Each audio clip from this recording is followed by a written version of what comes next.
Okay, good afternoon, everybody, and welcome to Gary's Traders Group. This is your host, Gary Humeski. It is Monday, October the 20th, a little after 4 p.m. in the afternoon. I want to welcome everybody. And without any further ado, we got a lot to get over today. Let's go ahead and get started. Get to the disclaimer. This webinar is for educational purposes only. I am not giving any trading advice. I'm not a licensed representative. Trading does involve risk. These webinars are designed for educational purposes and to enlighten you and help aid in your decision-making process. Okay, with that said, let's close out of the slide. And let's go to the macro picture. Actually, I want to go to something real quick. This is Apple. I'm monitoring Apple to see what happens. Who's got a position on Apple? Go ahead and say yeah, no. Okay, we got a couple that do, some that don't.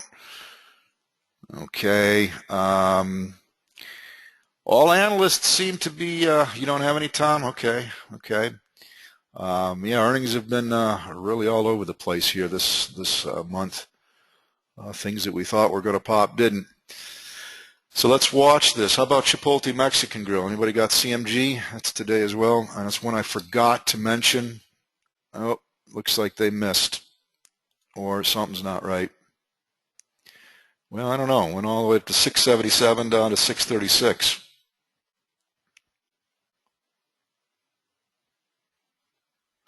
TI also came out today. Oh, no, not TI. What is Texas Instrument? What's the symbol for Texas Instrument? Anybody know? I forgot what it is. Somebody help out. What is CMG beats?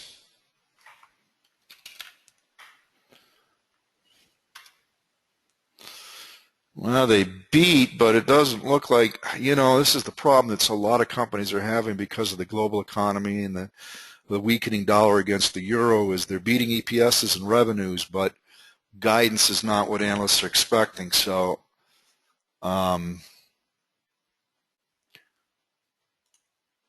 of the things we could do here is, okay, we still don't have anything from Apple yet. CMG EPS is 4.15 billion versus 2.6. Can you imagine? Wow. Problem is with Chipotle, they have such a perfect model. I love eating their food. It's great, and I mean they've got a real well-greased oil machine. It makes McDonald's look a little bit bad almost, but God, they have to hit on all cylinders and please every single person out there because obviously their income was good, their sales was good, 1.08 billion versus 826, still seem to be going down. Chipotle tops Q3 expectations. Chipotle shares decline. Why are they declining, though? It's not saying. Could be forward guidance because they obviously beat on sales and EPS. Their growth at 19.8.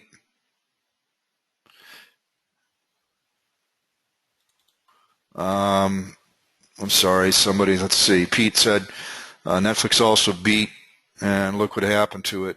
Missed on subscriber. Yeah, real fickle marker. You're absolutely right, Pete. I mean, same thing with Google. We got some positive volume coming in here. Let's take a look at Apple. Is Apple out yet?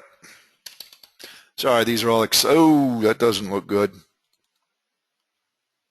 Went to 100, now it's down to now. Well, they still haven't reported evidently. I think that's just some uncertainty. Yep. Texas Instruments, somebody typed in that symbol already. Thanks, Jerry. TXN. Oh, No, they did okay then. So I guess people are happy after market. It's up, well, not a lot, 2%. All right, let's digest this big market here. We'll keep Apple because that's the real big one here, and see what happens with it. We'll keep it live up here. Let's go to the macro picture. I will say today was a turnaround day, in my opinion, for the big picture. You know, the Dow, a lot of people, it's the old famous, everybody, when they talk about the stock market in the world, everybody looks at the Dow. It's, I guess, the infamous barometer gauge of how the market is doing. But in all reality, it's price driven. The Dow should, in reality, be a lot higher today than just 19 points up. As you can see right here. And that's, you know what I should do also. Hold on. Let's do this. I'm going to detach this as well so we can have this up here. And we can see Apple. We'll be able to see it right here in the aftermarket. If that spikes up or spikes down, so I'm going to just keep an eye out on that as we look at this macro picture as well.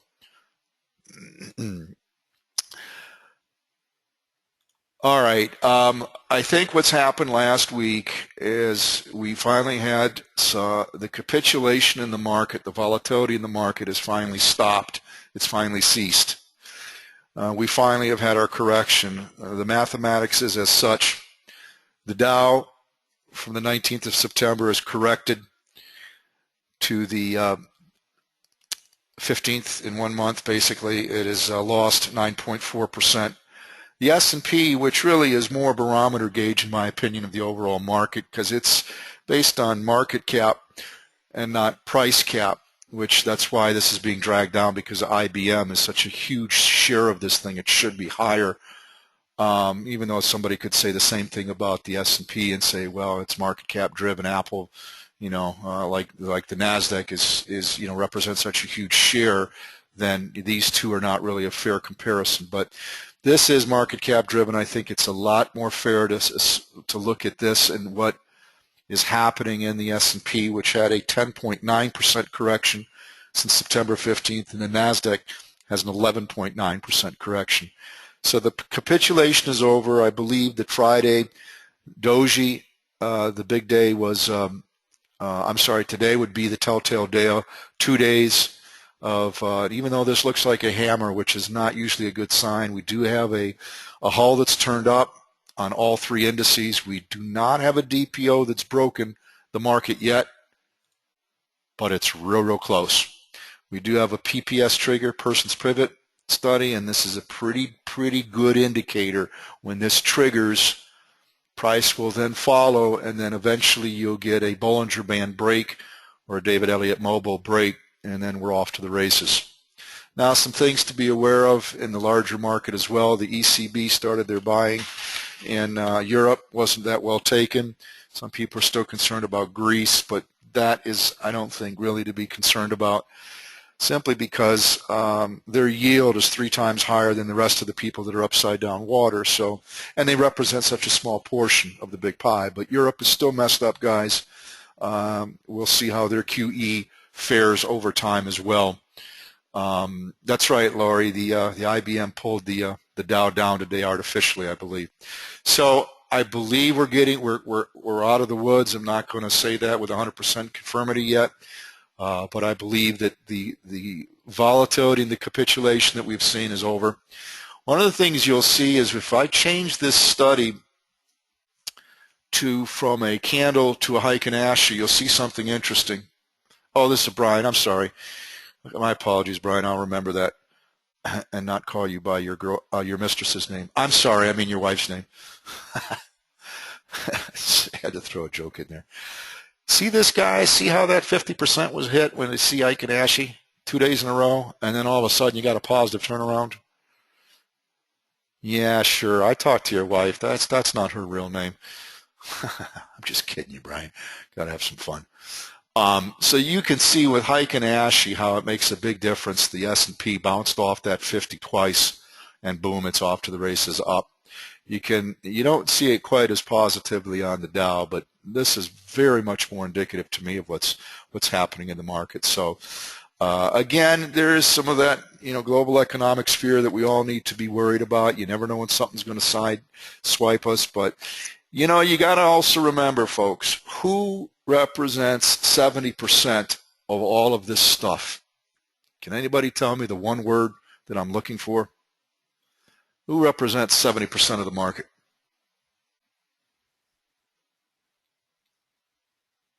Leon, Peter, Tom, Woody, anybody? Come on, Jerry. Nope, not institutions. You'd think, but that's incorrect. Tech? Nope. 70% of all market movement. No, day traders. I don't even think the high-frequency traders. Now, high-frequency trading represents 50% of stock trading. It's not reflected in. Now, obviously, there's some reflection in the the derivatives market of what we trade, because obviously that's what moves the derivative is the underlying security. No, guys, it's not the Feds. It's us, you and me, the consumer. Represents 70% of market movement. So when you think about that and you think about this major correction that we've had that everybody's been looking for quite some time, and you go to our famed piece of software that we all have been using and we know it does work, asterisk WI space X represents the Dow, and we've got 41 years worth of history. This little area here has been very, very accurate over quite some time. At the end of October, specifically the 24th to November 6th. If I highlight that area, you're going to see, the 4th to the, it's best profit, it should be to the 6th. No, it's actually to the 7th now. 65% probability the Dow goes up. So we have seasonality that's not going to be moving the market. We will have a majority of all earnings done by the end of this week. And will do, Bob.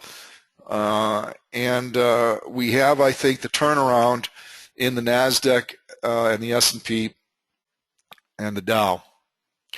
Now, guys, you could set up charts like this yourselves. It's very easy to do. With the same linear regression, I've set my width at a 90-degree width.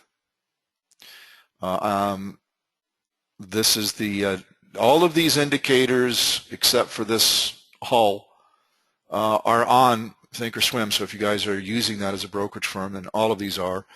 The blue is the 49 EMA, and the red is the 89 EMA. Why do I use those? Because traders do them. Floor traders have been using these two moving averages as a definitive gauge of direction of the market. As long as price, or as the 49 stays above the 89, and we had a real close, call right here because of this pull down, but it never crossed, right? And now it looks like the market's going to start pulling up. So these are very, very powerful. You guys can also set these up on Best Choice as well. Oops, didn't like that. Okay, fine. I'll close out. Let me reopen it.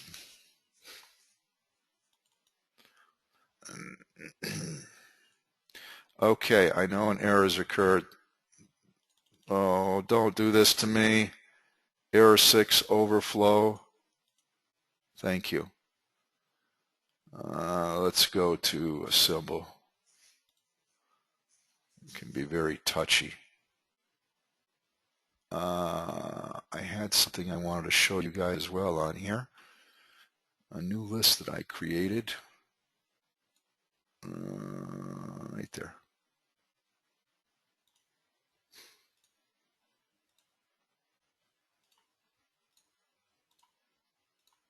Let me type in Apple. Hopefully it won't shut down. Oh boy. This isn't good. I hope I can use this. I don't have to call Fred. This has happened to me a couple of times.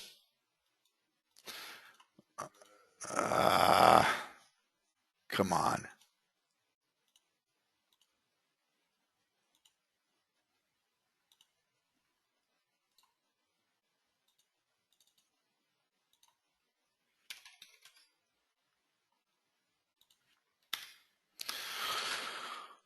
All right. When I kept happening to Sonny at the Toronto show, it's an issue with the new upgrade. Yeah, it is. Let me do this, folks. I'm going to put you on hold just for a second, so bear with me. I'm going to give Fred a call, see if we can get this. Just hang tight, folks, okay? Just hang tight.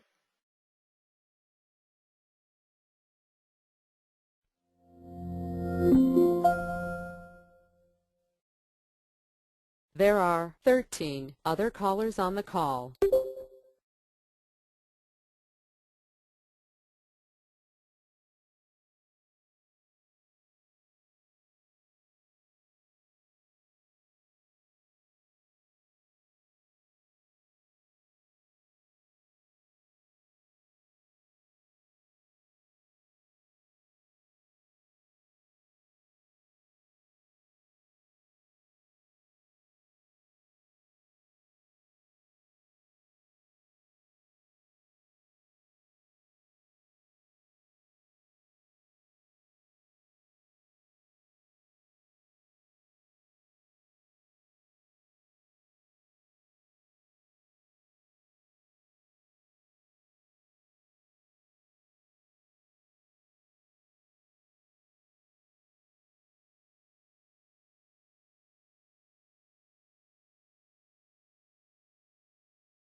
Okay, hello, test, test, test, test. You guys hear me okay?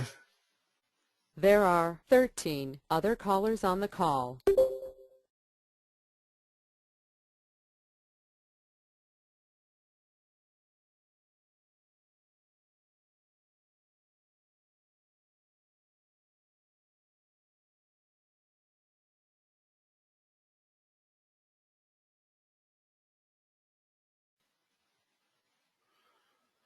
Okay, can you hear me? Test, test. Hello, hello. Okay, everybody, you hear me? Okay, great. All right, guys, I can't fix it. I can't get a hold of Fred, so we're just going to go through things just using Thinkorswim. I hope you don't mind. Is that okay with you guys? All right. My apologies. This has happened to me, I think, before. There's a fragile part of the MAs when it's on Best Choice. If Fred calls me back and it's a quick fix, then I'll see if I can get it fixed. Otherwise, we can go through everything here with just toss. You just won't be able to see the seasonality part of it. I've got it written down though on most of the stocks that I want to talk about. So, and then we can go over some others. All right. Well, Apple looks like it went up. Now it's pulling down. So I don't know, and it still doesn't seem like there's any announcement. Otherwise, it would be showing up on the AP wire here. This does not look good, though, for some reason. But again, that's just moving down to the MAs. You still got the 49 above this. You've not seen one yet either? Okay, so let's keep going. CMG, let's see what it did. Now, it beat, but it went down. And TXN, I think, was froggy and jumped up. It did, so it moved up a little bit, about $1, so at least that was a positive news there. All right. I wanted to talk about a different form of trading that actually works well in a meandering market like the summertime, where there's or a trending market, specifically bull. And it's what Pete taught me with calendar spreads. And one of our members runs a scan. Bob runs a scan like I do on Best Choice, and it's called Strong and Steady. I will email everybody the conditions on that so you know how to do it. Let's make sure we all know the short term here of what's coming up. The Feds are indicating being dovish. Oil seems to have flattened out, which actually will bode well, everybody, for going into the holiday season, because when oil prices are down, everything becomes cheaper, from plastics to shipping to going to the gas pump. So this actually could be good news for all of us coming into the holiday season. Things have kind of flattened out on oil. You can see where that's at right here at $82. Doesn't seem to be, it's kind of stayed flat today. Existing home sales, consumer price index. Of course, we have jobless claims and new home sales. These two things will definitely affect the market. I think that's what people are looking for. We've got 26% of all S&P is reported earnings. We'll have a majority of it finish up this week. We'll see how Apple bodes again after once the market hits. And so moving forward,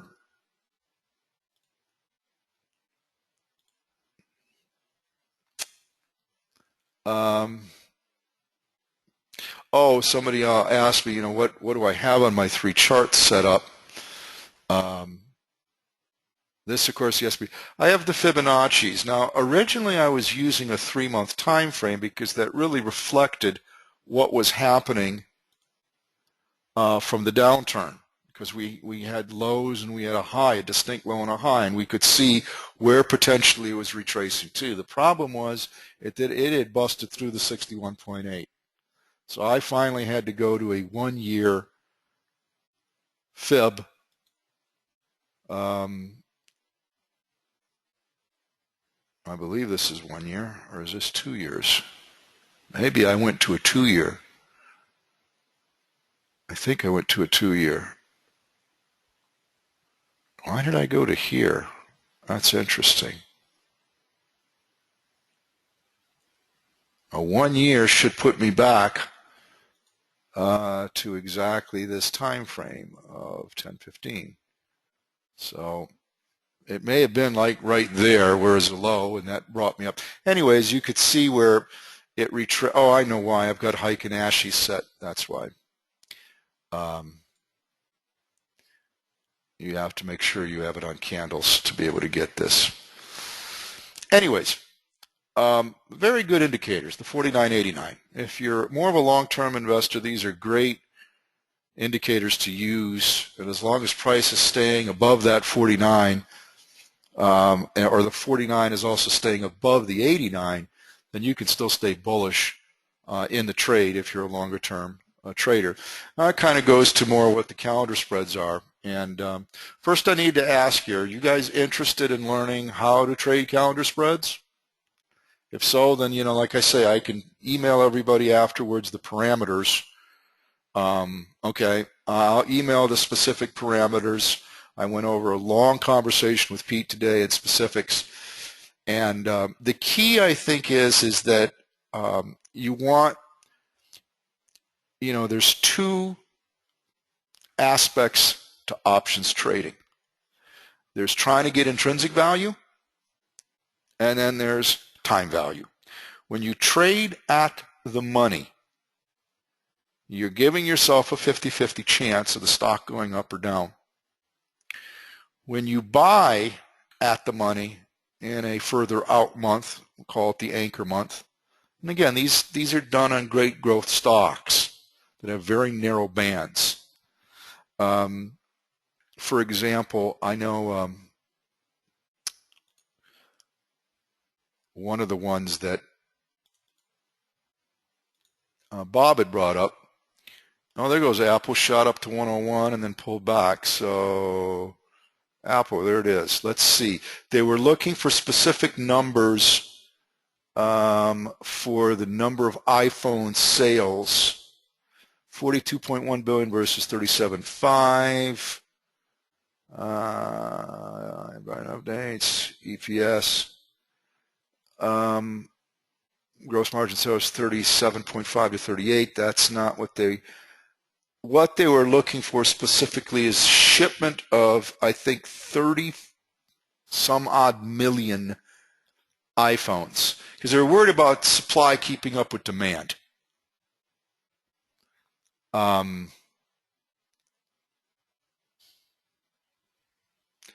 So let's just, we'll keep an eye on this in the background as I continue to talk. Okay.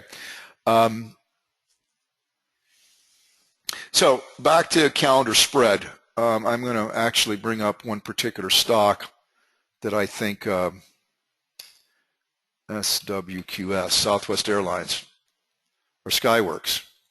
I'm sorry, Skyworks Solution. This is a pretty good example. This is one that you found, Bob. It's actually a pretty good one. Unfortunately, I don't have best choice to be able to show you what is an important factor of, as you see, price just in a 1-year time just continues to go up, up, up, up, up, up, up, and you still have the 49 above the 89, and there's very little volatility in this stock, and that's one of the key things is to find these kind of stocks when you do calendars. Now, Pete has been open. He opened up a 20,000 account in April, and he's turned that into 54,000. Now, he went flat when the market started to top, intelligently so, at the end of September. He got out of all positions. But from 20 grand to about 54,000, call it 50 grand, he doubled his money, made 50% on his money, basically, in 5 months. Well, folks, that's, a fantastic return. That's over 12% per month. I mean, when you can do that with relative safety and protecting yourself on downside risk, you can really appreciate an account very, very quick. So the key is when you're buying, for example, let's take a look at this one. And SWKS. What you're trying to do is, and you'll be able to see this in Best Choice once it's up and running, and it's important because it's the only place I know where you can find the statistic. And that is, in other words, what all these premiums here for the month of November on Skyworks, what is the actual annualized cost of all of these? And that's something that Pete built into the option chain. That with one quick glance, you can see what the front month, or spot month as it's called, based on what's at the at-the-money strike, what is that annualized compared to buying time, like be it in May or, and I would say even in January. In other words, when you're buying, for example, the 50s, which is considered at the money. See, the reason this just opened up in November, so that's why you see these bizarre disparities.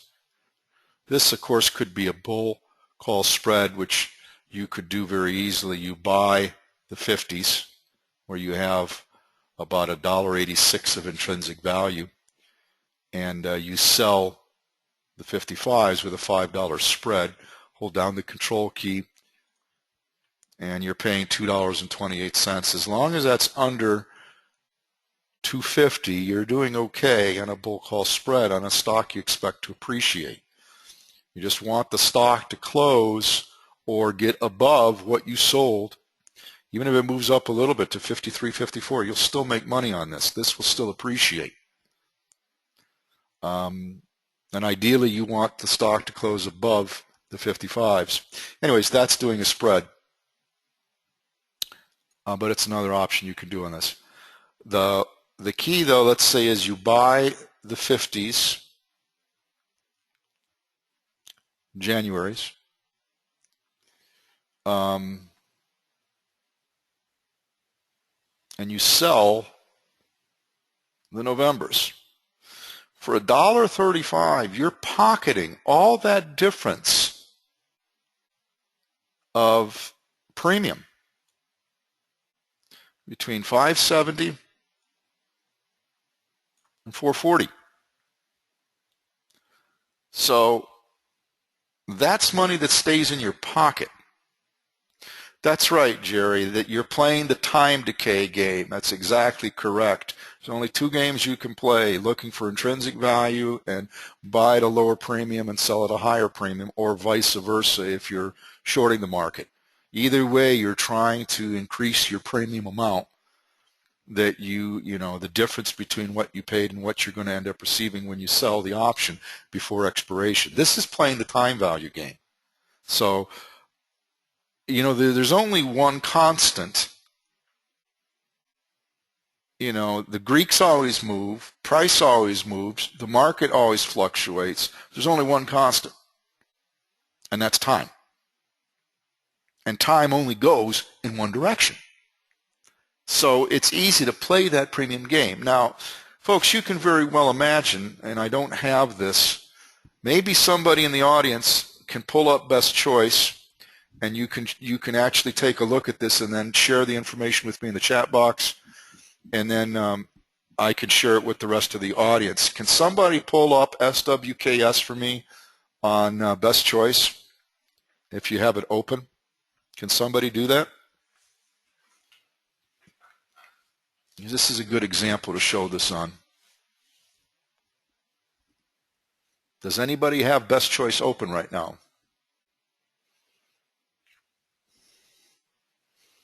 Okay, Peter, if you could type in SWKS and then,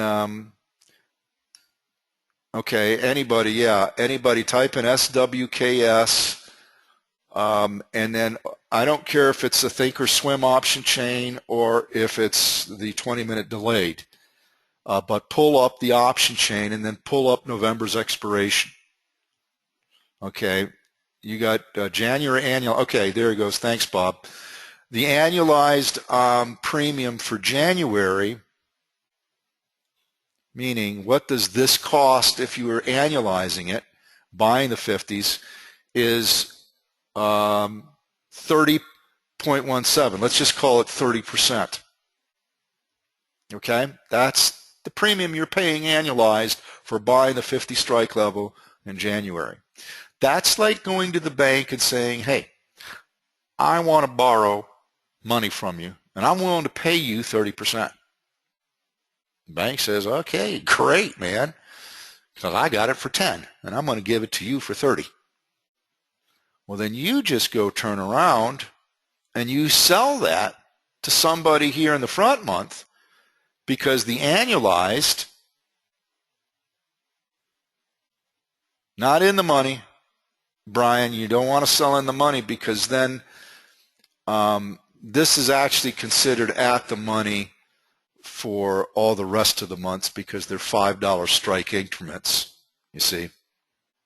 So this would be considered at the money, even though this looks like it's in the money, but it's not, because it's at $51. And if this, in other words, you roll out, which is another key element to trading these, is it's very, very rare that you'll be called on this. Could you? Yes, there is that slight potential. Okay, but very rarely does somebody do that, because they're trying to maximize their profit. The annualized for this is, somebody had it for me.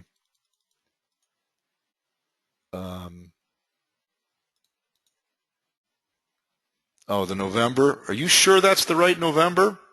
I thought it was the same thing. Okay, so let's just say this November,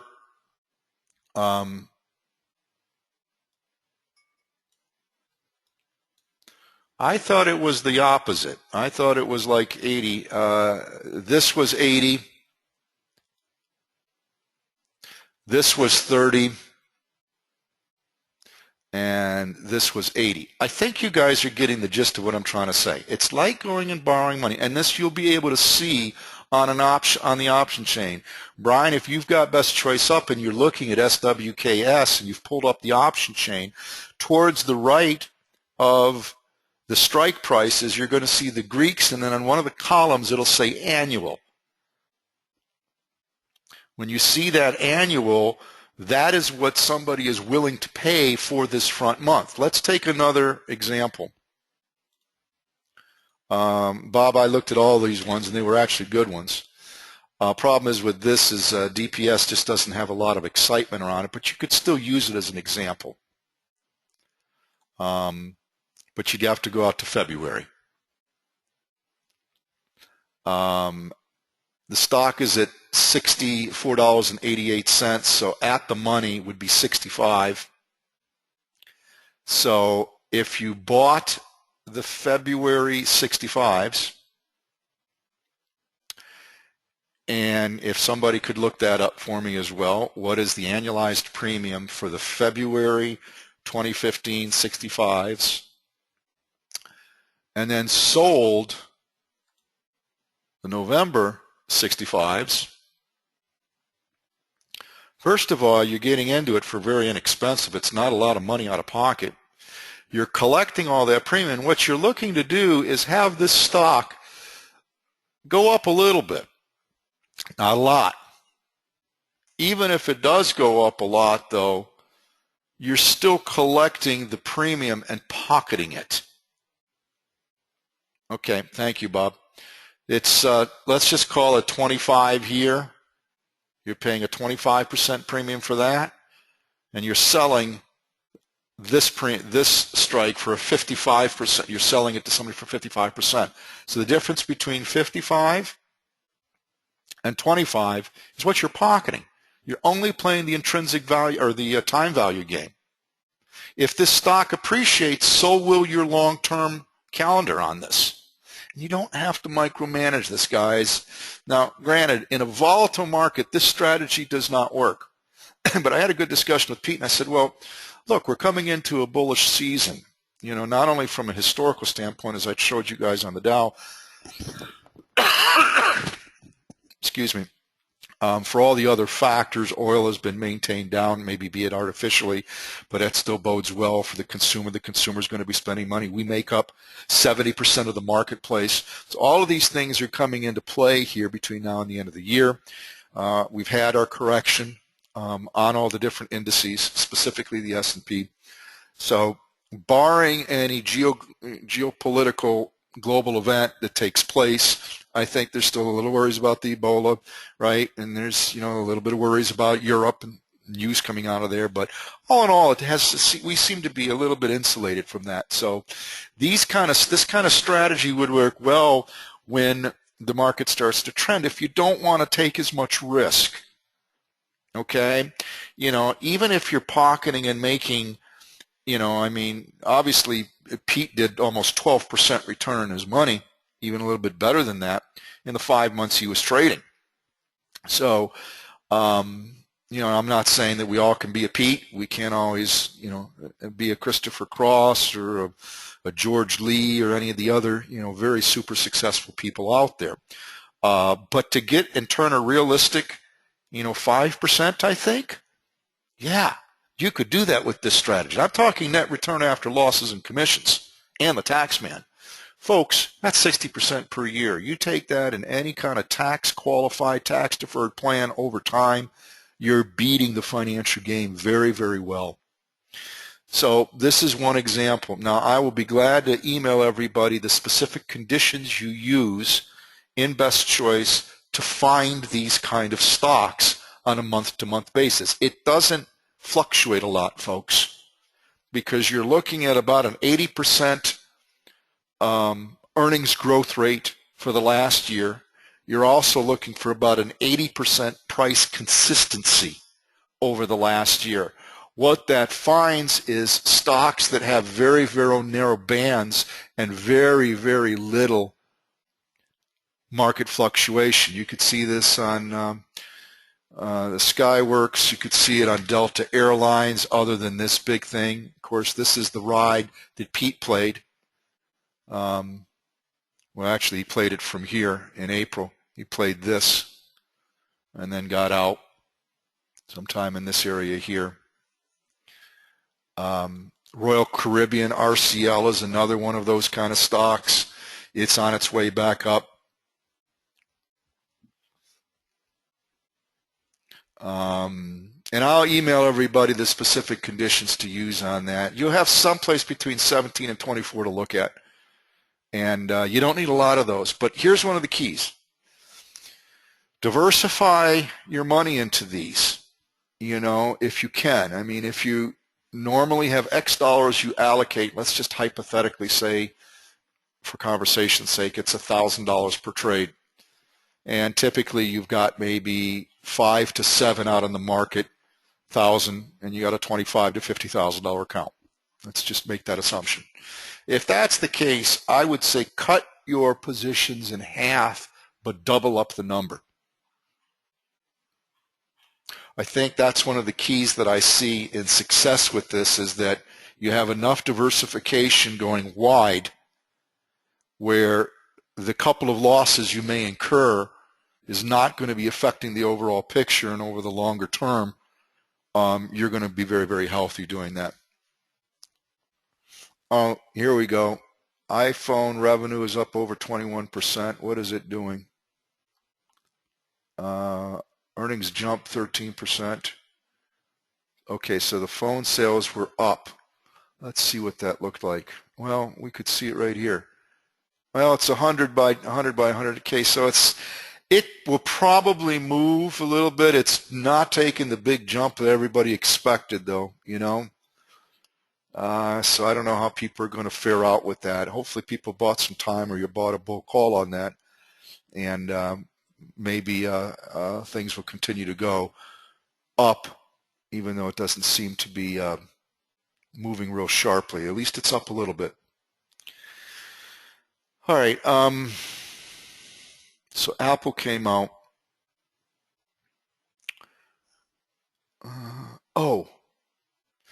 Here's another thing you can do is analyst upgrades. There's a little trick that I like to use. It's not a trick, but it's a technique. That sounds like a Sunny technique. It's a trick. Let me show you a trick. UPN, UNP, excuse me, Union Pacific.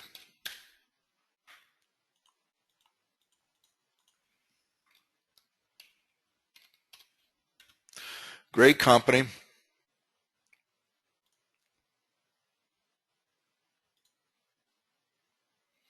Almost having a breakout today. It did. I was waiting to see if the mobile broke today. It did.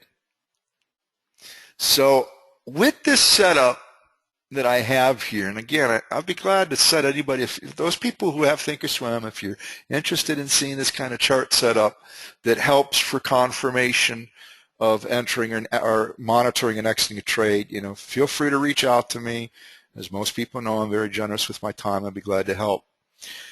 But when you have 1, the change of the hull, 2, the PPS, 3, and if this price breaks tomorrow of the Bollinger Band, that's 4, with the 49 above the 89, along with seasonality, along with an upgrade from analysts, and they've got earnings coming out Thursday, October 23rd before market. Thursday, October 23rd before market. It makes for a pretty interesting setup.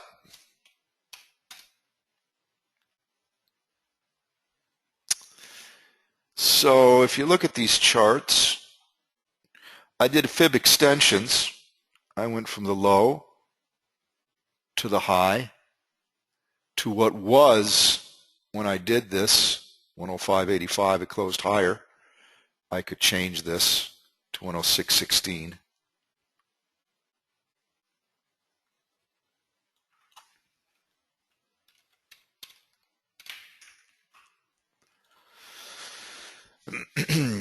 So this is a 38% retracement. That's 50. If you take the average percent move on UNP, along with these indicators, along with earnings and an analyst upgrade, and take a look at the 110 strike levels, you'll see, first of all, that's where all the open interest is. That's people holding contracts overnight. Volume, I think somebody had asked me, they thought volume and open interest were one and the same. They're not. Open interest are people who bought contracts and are holding them overnight. Now, what you don't know, be it with open interest or volume, is how many people are selling those contracts, how many people are buying those contracts. We're pretty much going to assume most people are buyers and not sellers. That's the average in trading. You do have some of the people that'll sell, of course, and make money that way as well and use some more sophisticated strategies. But you can see, folks, that's where people are loading up. It's $1.36 on a $106 stock. We can go to analyze this, add a sim trade.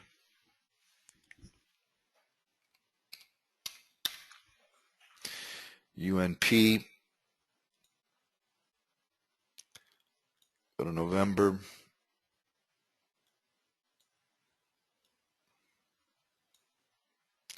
$110s.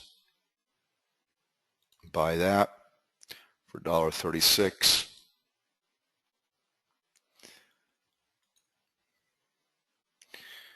There's the probability cone, but let's go to the risk profile.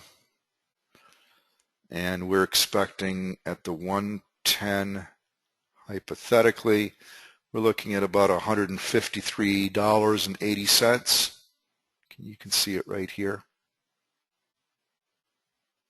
Now, if it closes above that, then we're looking, you can see the numbers change, what kind of profits you're looking at.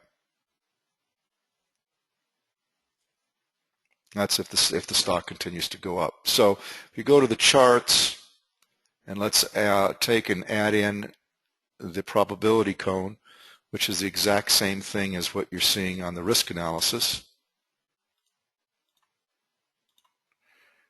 And so we can see where November's expiration could potentially, based on the current Greek's price movement, time decay and everything, this is the same formula they're using for the probability analysis through a close. They're using 111 here.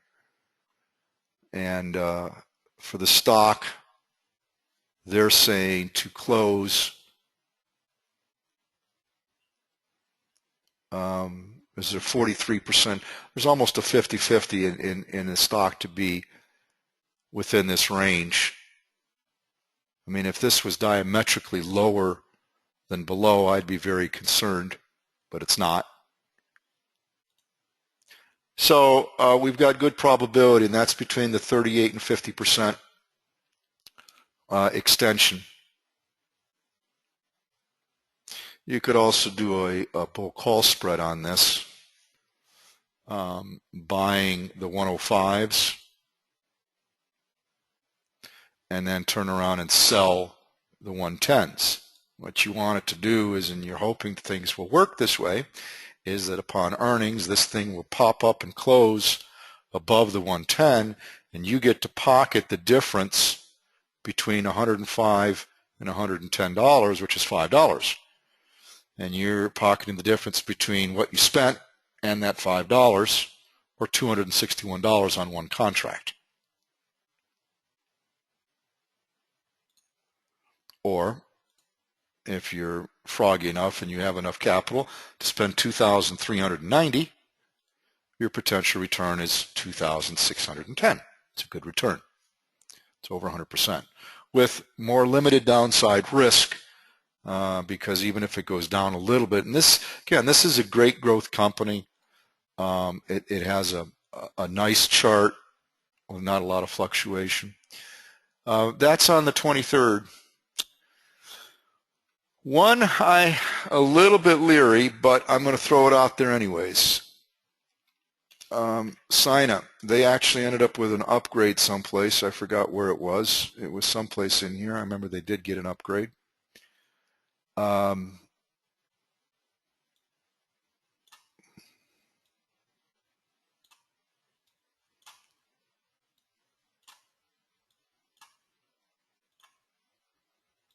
Oh, by the way, there's SWKS, 11 analysts, strong buy. Well, yeah, this is as of September 24th, a 68 target, but Sina.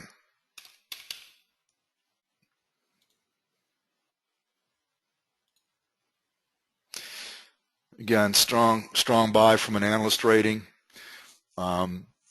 Somebody who's got it up, either Brian or Bob or anybody else, bring up Sina on best choice, keep tab 3 at best rating a whole zone and highlight that area and tell me what kind of win percentage you get. Oh, I have it. Never mind. 100%. I've already written it down on my spreadsheet. So it's historical 100% probability. It's coming out Thursday, the 24th after market. Some good articles. This talks about, again, be careful with the cruise lines only because of the Ebola, and you had some health worker on there that contracted it, so you got to be a little bit careful on that. But Synaptic had some, it's a good story here. Don't miss out on the growth. This came out on June 24th. You can read that. Great operational momentum. Lots of good stuff that people write about. And it looks like, from all aspects that I can see. I mentioned this last year and I got burned. That's why I'm a little bit hesitant on it. This is MSN Money. They've got a new outlook. They also say outperform. They're not doing a lot of tracking here. One says buy, one says hold, but they've got their own new credit rating. Well, they had a credit rating system here. It's showing nothing for some reason. Anyways, Sina, 100% historical BCS probability. And I think we didn't look at strike prices, but let's look at that in premiums. I didn't have it. Anybody tell me? Yeah. Do I use best profit or best rating? Brian, I use both. I'll always highlight first best rating to see what it comes up with. If the composite line, yellow, looks like it's stretching further without a lot of variance in the blue lines in the background, I will go to best profit, highlight the same area, but I'm looking for some key statistics. Number one, does it give me the same win percentage? If it does, but it stretches longer, that simply tells me historically it has the probability of going a little bit longer, which means maybe I can buy some more time and be able to reap some more profit out of it. Bob says little interest, wide spread between bid and ask. Yeah, I see that as well.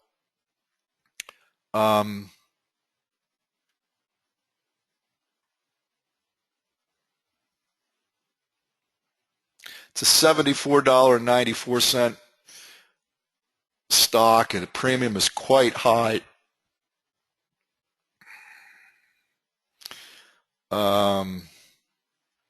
Anybody tell me what the historical percentage move is?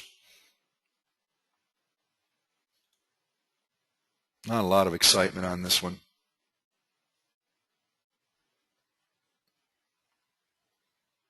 That's pretty expensive. But, you know, if you wanted to buy some time, you could buy a bull call spread on this. $1.95 isn't too expensive for buying that much time. Remember, the more time you buy, the more premium you're going to pay.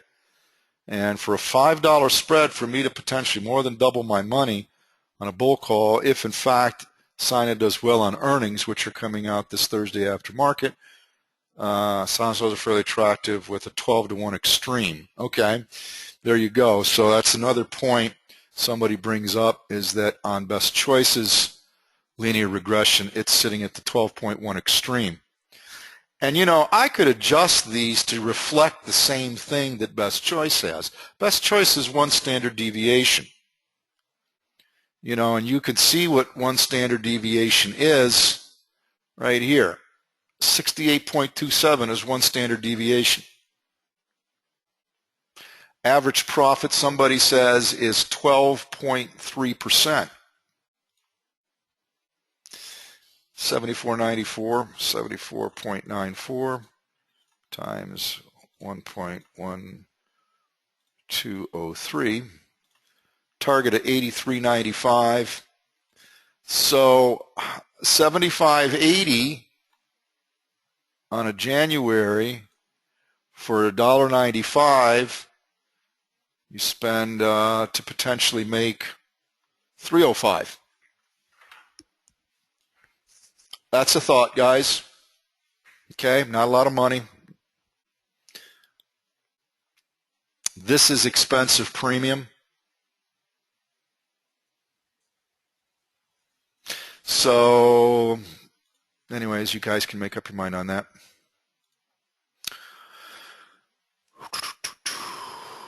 Tomorrow, before market. What the heck did I put that down? That doesn't do us any good. Why is it? Did I really put that? TRV.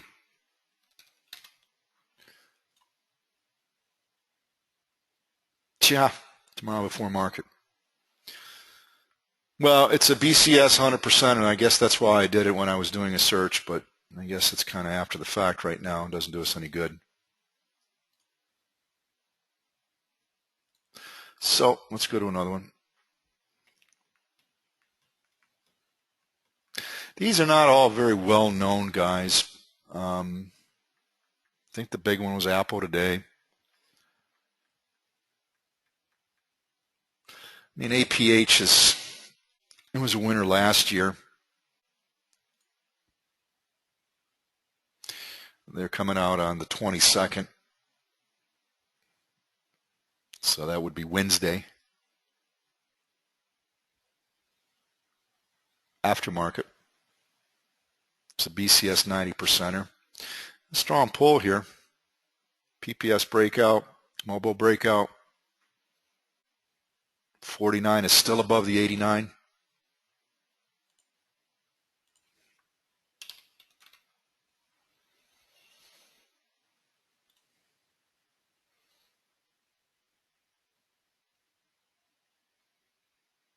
Inexpensive. You got a 32 delta.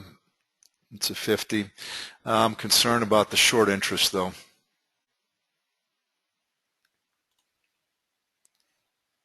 Yeah, there's some short interest as well. December's just opened up, so you guys can make your call on that. What's another one? NUE. Look at that beat down, folks. Nucor. Nucor is a 90%er BCS.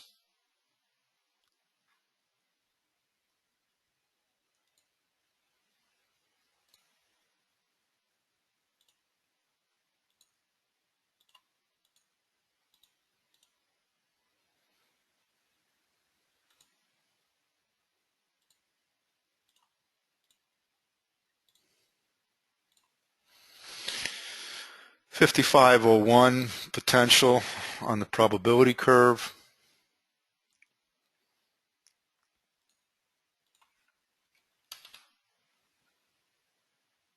Loads of interest here.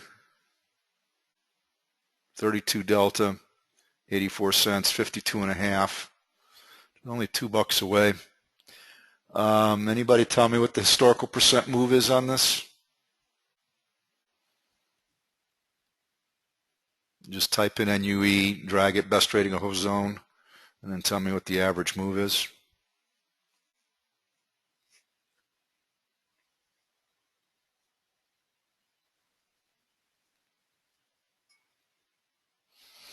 $8.66. Thanks, Pete.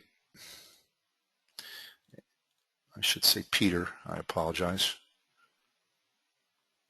50.48 times 1.0866. That puts me at 54, so 52 is within that. Where does 52 fit in linear regression on best choice? Here is 57. So between 53 and 57, the sweet spot, again, at 55. And we're looking at historical probability of 54.85. There's a 55 on the probability cone. And we've got all positive signs. Mobile breakout. All right, Peter, I'll call you Peter.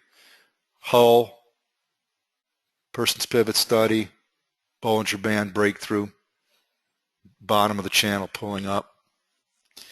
Their earnings are on Thursday before market.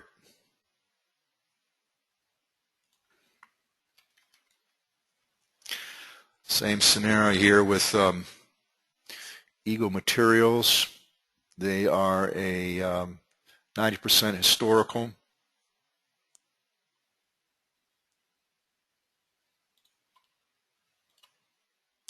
I don't know why this probability cone doesn't always show. Or I have to undo it and do it. 101.62. I don't know what its historical average move is. Got some good interest here at the hundreds. But the delta is 19. That's way too far out.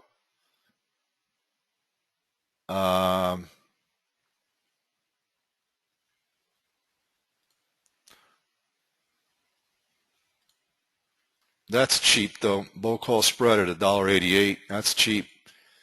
Make 312. And you're buying the 90s, which is only 30 cents away.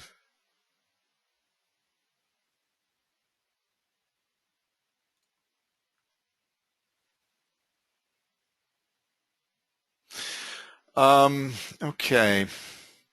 We got MasterCard and Priceline coming out next week. I don't want to talk about that. What else is this week? There's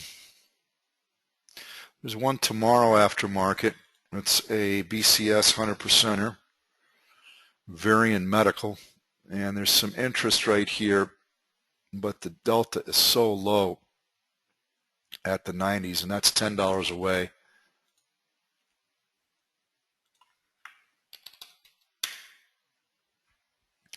And that's way too far unless you bought a lot of time. I don't know if December has anything. December has nothing. Not a lot of interest, guys. I'd be very leery of this one. I mean, you could do the 85s, it's just $5 away, but just not a lot of excitement about this, even if you bought a bull call. Well, I think that's why I listed a bull call would be pretty cheap at $1.73. Okay, there is one historical short on that's coming up. CAB. It's a 90% best choice short. As you see, the 49 is below the 89, and we have a downward trend. So here is the Fibonacci extensions going further down from the high to the low to the current, and that's you can see where the extensions are, and you see this is 51.42, that's 51.81 at a 38.2 Fibonacci retracement. And you've got this right here, 4,000. This is what I saw with a 53 delta. You could buy a bear put spread for 203, potentially make 297. And I believe that is a 90% short. Okay, some other ones to keep your eye on is Monsanto. And Monsanto also, I believe, had a powerful analyst outlook, strong buy. 13 analysts say strong buy. On October 3rd, Canaccord Genuity gave it a target of 112. You can also read up on some of the other stuff here. Only problem I see is the 49 above the 89, but it could have some momentum coming in. It just had its earnings release. It actually did worse than expected, but maybe their guidance was good. Maybe there's something else. You know how these earnings go. I mean, you know, just like somebody brought up Netflix, you know, because they smoked their EPSs, smoked their revenue, but their guidance because of subscribership wasn't as big. Yet when I talked about Costco and joining Costco to buy my dog food for cheaper, and I did a demographic research of the age population, and I thought, geez, who controls the wealth? The baby boomers, you know, and we're also going to inherit the most amount of wealth from the Industrial Revolution, our parents. They're the ones that shop there, and guess what? Costco did well. They make money. And Monsanto's a great company. I put down January 115s.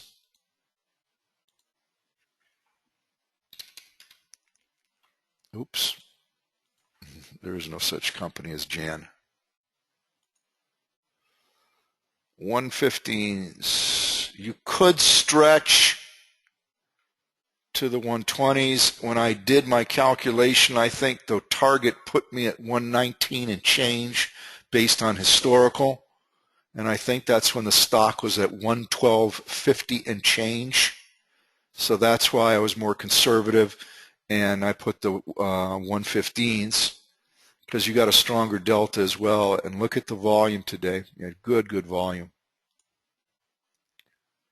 And on the charts, you can also see the 61.8 retracement is right before 120. So I'd rather be conservative between the 38.2 and the 50. So you're paying a little bit more premium, $2.85 282 to be the mark. So it's about a 2.2% premium. Still pretty inexpensive.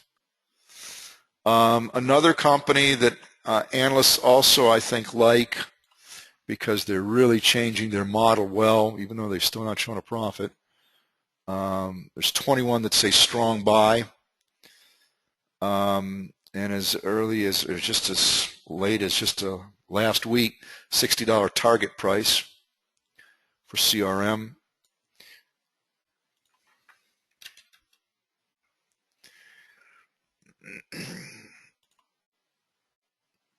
The reason you see such an odd disparity is because November's just opened up and they threw in all these extra strike levels.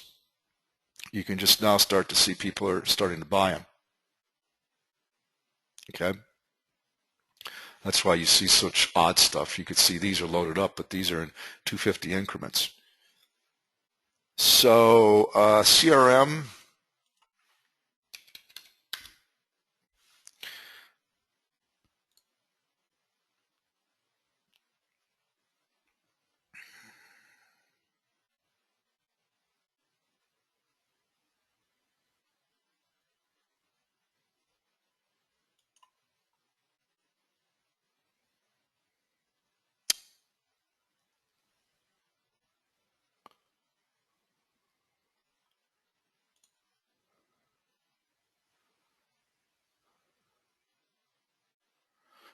I don't like this. Well,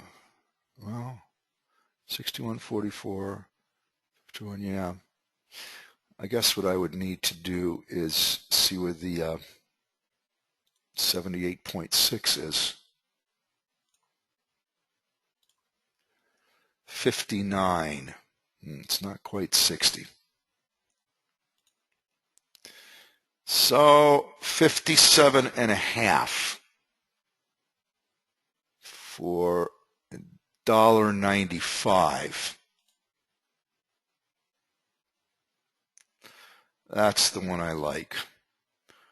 Or if I was going to do it, I don't know what this would cost. 55.60s. Well, 224 under 250. So you could do a Jan and buy some time. Or if you didn't want to stretch that far and try to make your money sooner, you could do a 55.60. It's playing it. You can see where that's where the volume is. It's really cheap. Well, it's not too cheap, 218. And that's, of course, buying the 55s where you've got $1.03 in the money and selling the 60s. The key is you'd want CRM by expiration Friday to be at or above $60, and that way you could pocket the maximum on this bull call spread. Two others I'm going to throw out there real quick is GS. Good old Goldman. I think they're going to make a killing here after they've pushed down the market themselves and had their brilliant graduates sitting at a home that they pay under the table without taxes, buying stock and selling stock under fictitious offshore names. You didn't hear me say that. 191.74 as a potential target.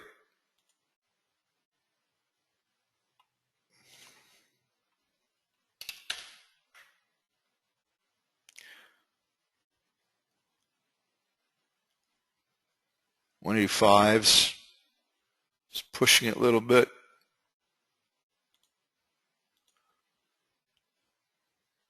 But you can see that's where there's a tremendous amount of volume.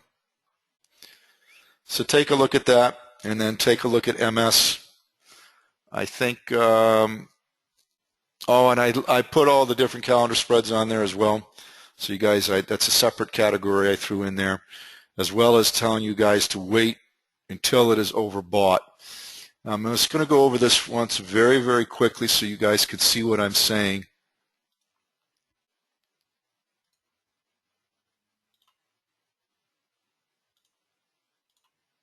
And then you can understand what I'm saying on this. Okay, let's use SWKS, Skyworks, as an example. As you see, it's at the bottom of its channel, working its way back up.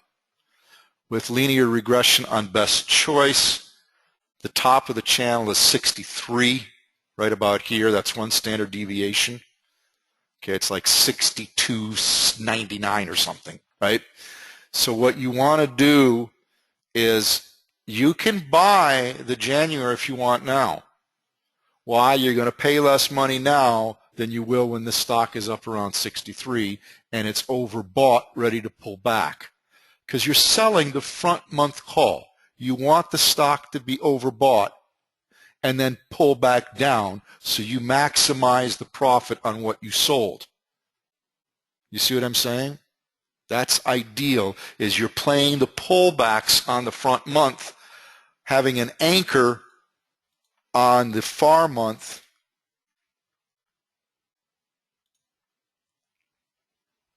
out here, and this will continue to appreciate. So all the counters, Brian asks me a question, do I do more debit spreads than credit spreads? I do. Yeah, I like what I call CDS is called debit spreads, because I'm primarily a bullish trader too, even though I will short the market when I see it appropriate, but primarily I'm bullish. There's a lot of people that sell credit and sell premium, and there's nothing wrong with that. There's nothing wrong with that. I just tend to be a little bit more aggressive. All right, folks, I'm going to wrap it up. I apologize about the little screw up there with best choice. I'll have it fixed, I promise, by next time. And I wish everybody good trading, and we will talk to you guys next week.